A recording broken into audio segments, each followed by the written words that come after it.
কাঁঠালপাড়ায় জন্ম কার? 1 নম্বর চন্দ্রাবতী গ্রন্থের লেখক কুরৈশী মাগন ঠাকুর। পদ্মপুরাণ কাব্য রচনা করেন বিজয়গুপ্ত। মুকুন্দরাম রাজার সহকবি ছিলেন রঘুনাথ রায়। আলাওলের শ্রেষ্ঠ সাহিত্যকর্ম ছিল পদ্মাবতী।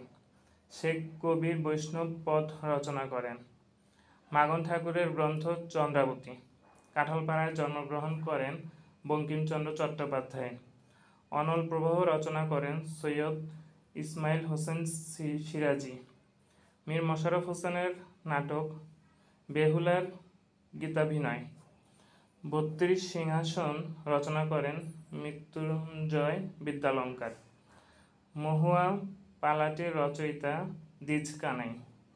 দুধে ভাতে উৎপাত গল্পগ্রন্থের রচয়িতা আখতারুজ্জামান ইলিয়াস। চাচা কাহিনীর লেখক সৈয়দ মুজতবা আলী। ভানু সিংহ ঠাকুরের পদাবলী এর রচয়িতা রবীন্দ্রনাথ ঠাকুর। মহাকাব্য হল বৃত্তসংহার। Thank you.